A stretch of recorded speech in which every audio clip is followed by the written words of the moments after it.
Après les produits Sunshine, j'avais compris et m'étais juré de ne plus embarquer dans un réseau de mise en marché. Mais un jour, un copain me proposa des services téléphoniques, beaucoup plus avantageux que ceux de Bell Canada. Après avoir cherché où était le piège dans son offre, je dus reconnaître que ce qu'il me proposait était tout à fait réglo et qu'il avait des avantages réels. J'acceptai donc son offre et devins client de la compagnie Excel Télécommunications. Grâce au prix très avantageux dont je bénéficiais pour mes longues distances, je téléphonais et téléphone encore maintenant chaque semaine à ma famille en Suisse. Pour 30 minutes de conversation de Gatineau à Yverdon-les-Bains, la facture est de 3 $ très exactement. Donald m'avait fait connaître une entreprise qui effectivement méritait davantage d'être connue. Il est vrai que lorsqu'il m'en avait parlé pour la première fois, son idée n'était pas seulement que je devienne un abonné de cette compagnie. Tout comme Sunshine, les purificateurs d'eau, Amway, Nova, Sunrider, Excel était également un organisme qui se développait grâce à la mise en marché par réseau. Mais comme j'avais déjà donné dans ce domaine et que je n'en voulais plus, je n'étais donc pas intéressé. Mais avec le temps, et surtout l'utilité que j'avais des services que proposait la compagnie Excel, je finis par accepter sa proposition et devins moi aussi un représentant d'Excel Télécommunications. Comme tout le monde a besoin du téléphone et désire bénéficier des tarifs les plus économiques, je n'eus aucune difficulté à trouver mes 10 premiers clients en 1 mois. Pour avoir rempli cette condition nécessaire dans la hiérarchie, je fus de ce fait élevé au grade de directeur représentant. À partir de ce jour, je pouvais commencer à retirer des intérêts sur les montants que mes clients payaient sur leur longue distance. Mais je dus rapidement m'apercevoir que pour que mon commerce soit rentable, ce n'était pas 10 personnes que j'aurais dû trouver, mais tout un réseau très bien établi et surtout passablement de grands utilisateurs de longue distance. Aujourd'hui, je suis encore client de cette même compagnie, mais pour ce qui est des assemblées, des conférences et de la sollicitation envers mon entourage, j'ai tout laissé tomber. Si je me plaisais à dire dans ma jeunesse que j'étais un être très patient, je dois avouer aujourd'hui qu'avec les années qui passent, mes limites se sont établies. Serena. Après notre mariage, Francine et moi désirions un enfant. Notre désir semblait aussi plaire à Sébastien. Après 4 ans de vie commune, nous jugions qu'il était temps, si nous le désirions, de compléter notre famille. À dire vrai, lorsque nous nous étions rencontrés, j'avais fait part à Francine que mon désir était un jour d'être père. Cependant, je n'avais pas démontré beaucoup d'empressement, étant bien conscient qu'il était déjà nécessaire de bien nous connaître avant. Mon échec avec Joanne m'avait fait réfléchir à ce sujet. Ainsi donc, à partir de l'année 1988, Francine et moi avions désormais des rapports intimes sans protection anticonceptionnelle. Cependant, Francine avait des menstruations tout à fait régulières, sans jamais aucun retard. Après 1 an d'attente, nous commencions à nous poser des questions. Notre vie de couple se passait tout à fait normalement, nos rapports intimes étaient dans la moyenne, et malgré cela, Francine ne parvenait pas à tomber enceinte. Devant cet échec, nous décidâmes de savoir exactement si l'un de nous, ou les deux ensemble, avions des problèmes qui nous empêchaient de devenir parents. Après examen, tout semblait entièrement correct, autant pour Francine que pour moi. Alors pourquoi la cigogne ne livrait-elle pas la marchandise? Nous avions entendu parler d'un organisme qui avait pour but de venir en aide aux couples qui éprouvaient des difficultés à avoir des enfants. Cet organisme avait pour nom Serena, Service de régulation des naissances. Comme son nom l'indique, cet organisme à but non lucratif était composé de bénévoles qui, dans la mesure du possible, aidait les jeunes couples à résoudre leurs problèmes pour devenir parents. Après quelques rencontres, nous savions exactement quand Mère Nature était la mieux disposée pour nous permettre de passer notre commande. Pour nous aider dans cette étude anatomique, Francine s'était acheté un thermomètre spécifique. Tous les matins, avant de quitter notre lit, elle prenait sa température et calculait ses pulsations cardiaques. Une fois qu'elle m'avait donné ses résultats, je remplissais moi-même un graphique que Serena avait eu la gentillesse de nous donner. À l'aide de ce graphique et à toutes les informations que nous y apposions, nous pouvions ainsi savoir quand le taux d'ovulation était à son apogée et si ce jour-là, nous avions intérêt à faire une heure supplémentaire de conditionnement physique pour que notre vœu se réalise enfin. Mais même avec tous nos efforts, nous n'étions pas récompensés. Nous fûmes donc contraints de nous armer de patience et nous en remettre au Seigneur. Définitivement, nous n'étions pas maîtres de la situation. Équilibrium. Lors de nos vacances en Suisse en 1989, nous étions intéressés à faire l'acquisition d'une certaine quantité de bougies auriculaires. Après en avoir parlé à Anna Dubois, elle nous conseillait de nous adresser directement à son fournisseur. Afin de nous aider dans cette démarche, elle prit rendez-vous avec cet homme d'affaires. Et 2 jours plus tard, nous prenions ensemble la route en direction de la ville de Saint-Pré pour y rencontrer August Lager. Notre rencontre fut de courte durée, mais néanmoins très bénéfique. August Lager était un homme d'affaires qui avait le don de vendre. Sachant que nous vivions au Canada, ce dernier n'eut aucune difficulté à percevoir une source de revenus intéressante venant de notre part, puisque les bougies Hopi nous étaient vendues à 10 francs suisses l'unité. Si l'on acceptait de devenir grossiste, notre fournisseur était prêt en revanche à nous les vendre 7 francs l'unité. Il allait de soi que nous n'avions aucune raison de refuser son offre. Certes, je n'avais que très peu de clientèle qui avait déjà essayé les soins auriculaires avec les bougies Hopi, mais comme les résultats obtenus avaient été plus que satisfaisants, nous avions bon espoir que nos ventes et services allaient augmenter à l'avenir. Le commerce de ce fournisseur avait pour nom Équilibrium. Je dois reconnaître que ce nom était, ma foi, très bien pensé, car toute personne œuvrant en médecine douce est tout à fait conscient que dans le domaine de la santé, tout est une question d'équilibre. Et ce fut ainsi qu'à notre retour au Canada, nous nous enregistrâmes en tant que compagnie sous le nom de Équilibrium Canada. Il est à préciser qu'August Lager avait réservé le nom de son commerce au niveau international. Ce n'est donc qu'avec son consentement que nous avions le droit d'utiliser ce nom, ainsi que le logo de son entreprise. Le plus dur pour nous restait à faire connaître les produits Équilibrium. Les bougies Hopi doivent leur nom à la tribu amérindienne Hopi, vivant en Arizona. Dans les années 60, un citoyen allemand avait été en vacances aux États-Unis.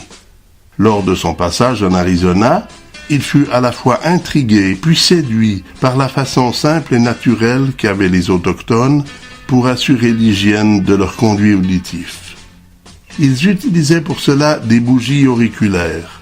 Non seulement ces tubes de toile de lin enrobés de cire d'abeille avaient la possibilité d'extraire tous les déchets entreposés dans nos conduits auditifs, mais en plus, de par leur composition, ils désinfectaient également toutes les bactéries qui engendraient les infections. Convaincu que cette méthode aurait beaucoup de succès en Europe, ce voyageur opportuniste parvint à convaincre le chef de la tribu Hopi de l'époque de lui donner le secret de fabrication de ces bougies. En retour, il passait un accord avec ce dernier, stipulant que pour chaque bougie vendue, une commission lui serait versée. Et ce fut ainsi que les bougies Hopi de la compagnie Bioson se firent connaître en Europe. Monsieur le ministre pour les touristes, a dit le chef métallique. Faut pas pour des moustiques. Sur nos rivières comme sur nos terres, ça donne qu'on est chez nous, parce qu'on était là avant vous.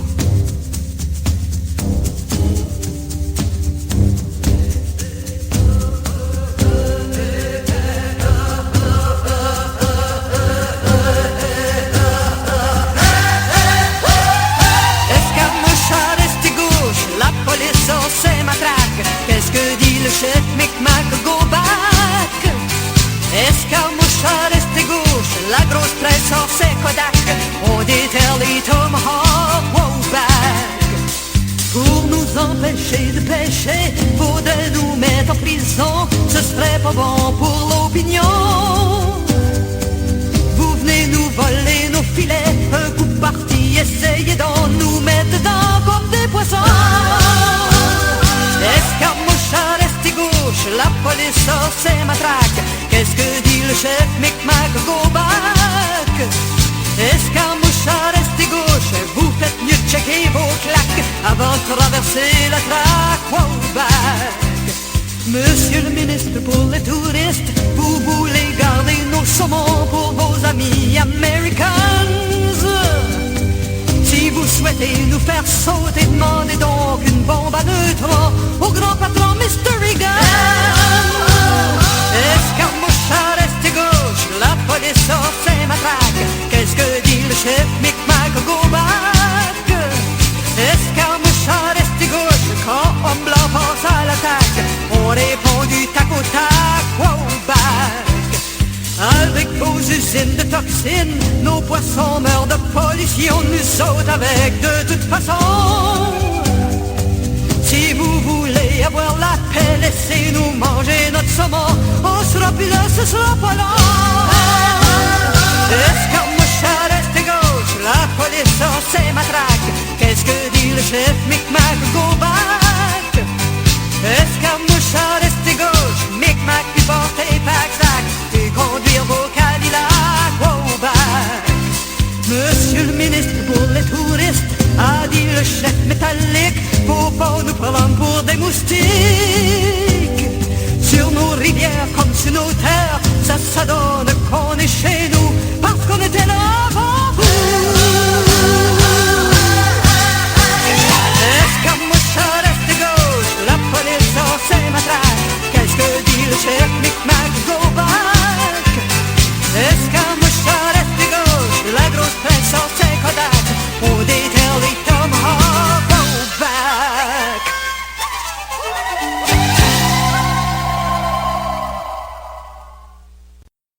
August Lager fut l'un des premiers à découvrir ce produit exceptionnel qui se vendait un peu partout dans les magasins naturels en Allemagne. Homme d'affaires au sens inné, August passait à son tour un accord avec le fabricant allemand, lui donnant un droit réservé pour la vente des bougies sur sol suisse. Et le propriétaire de l'usine Bioson accepta. Avec la vente des bougies, un autre produit allait y être associé, la crème relax. Fabriquée en Belgique, cette crème de soin de la peau avait de nombreuses utilités. En lubrifiant le conduit auditif, cette crème permettait à la bougie ainsi de mieux glisser dans l'oreille pour prendre sa place.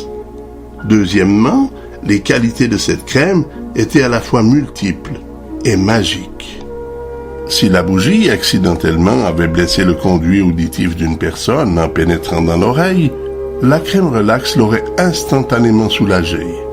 Il en aurait été de même pour une brûlure ou même une plaie ouverte.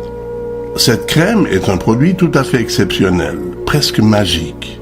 Composé de plasma de Quinton, de cire d'abeille et d'or liquide, cette crème est tout simplement fascinante. Son créateur, un alchimiste de Bruxelles. Avant de mourir, il avait fait la connaissance de la femme d'un diplomate. Cette dernière, qui vivait au Congo avec son époux, devait apprendre un jour de la bouche de son médecin qu'elle était atteinte de la leucémie. Ses jours étaient comptés, puisqu'il ne lui restait plus que 3 mois à vivre. Ne voulant pas mourir au Congo, Myriam Dupont revint à Bruxelles. Et c'est à ce moment-là qu'elle fit la connaissance de cet alchimiste qui est également pharmacien. Lorsque Myriam Dupont lui fit part de son état, ce dernier lui proposa alors d'appliquer 6 fois par jour sa crème relax sous la plante des pieds, sur le foie, ainsi que sur le plexus solaire. Là où la médecine avait échoué, l'alchimie allait triompher. 3 mois plus tard, non seulement Myriam Dupont était encore vivante, mais la crème relax avait rééquilibré son corps et son taux excessif de globules blancs avait fait place à des globules rouges. Elle était guérie de sa leucémie.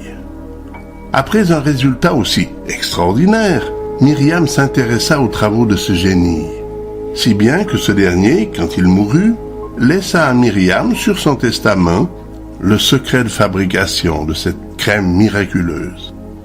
En ce qui me concerne, mis à part de petites brûlures occasionnées en faisant de la cuisine, et totalement guérie en moins de 24 heures, à 2 reprises, la crème relax allait m'être très utile. Un jour où je sciais une poutre à l'aide d'une scie électrique, je reçus un déchet de bois en plein dans l'œil. Comme cela me faisait très mal, je me rendis à la salle de bain pour me laver l'œil avec de l'eau froide, pensant ainsi extraire ce déchet qui m'occasionnait ces douleurs. Mais après constatation, je n'avais absolument rien dans l'œil. Si j'avais mal en fermant la paupière, c'était simplement parce que ma rétine était blessée et irritée. Ce soir-là, avant d'aller me coucher, je crus bon d'immobiliser ma paupière à l'aide d'un bandeau en tissu. Peine perdue. Sous ma paupière, mon œil bougeait quand même et la douleur était bien présente. Je savais que Myriam, grâce à la crème relax, avait évité à une dame d'avoir à se faire opérer de la cataracte. En effet, après s'être appliqué la crème relax au centre de l'œil durant une certaine période, sa vue était redevenue parfaitement correcte. Alors je n'avais rien à perdre à essayer moi aussi. J'allais donc tenter le tout pour le tout et mettre la crème en plein dans mon œil blessé. Dans les premières secondes, il y eut réaction et mon œil me fit souffrir davantage.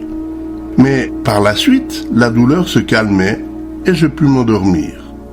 Le lendemain matin, je ne ressentais plus aucune douleur et la rougeur que mon œil avait le soir précédent avait totalement disparu. Ma paupière était intacte. Par la suite, je fus victime d'eczéma nerveux sur le visage. Mal à l'aise avec ces plaques rougeâtres sous mes yeux, j'allais consulter un dermatologue à Ottawa. Ce dernier me prescrit de la pommade à appliquer 2 fois par jour. Elle fut efficace et mon eczéma disparut. Mais lorsque j'arrêtai l'application de la pommade, l'eczéma réapparut. Après 2 ou 3 semaines de tentatives infructueuses, je décidai d'essayer la crème relax. Il ne me fallut pas plus de 5 applications pour voir disparaître définitivement mes taches rougeâtres sur le visage. Le succès obtenu avec la vente de crème relax devait inciter Myriam à diversifier ses produits et ainsi créer toute une gamme de crèmes différentes. Comme nous étions déjà importateurs des bougies Yopi, elle nous proposa également de devenir représentants et grossistes des produits Météor diétiques pour le Canada. Nous acceptâmes son offre. Désormais, nous allions commander les bougies auriculaires en Suisse et les crèmes Météor en Belgique. Notre récente autonomie concernant les produits Météor déplut à August Lager. Il venait ainsi de perdre une commission sur la gamme importante des produits qu'il commercialisait.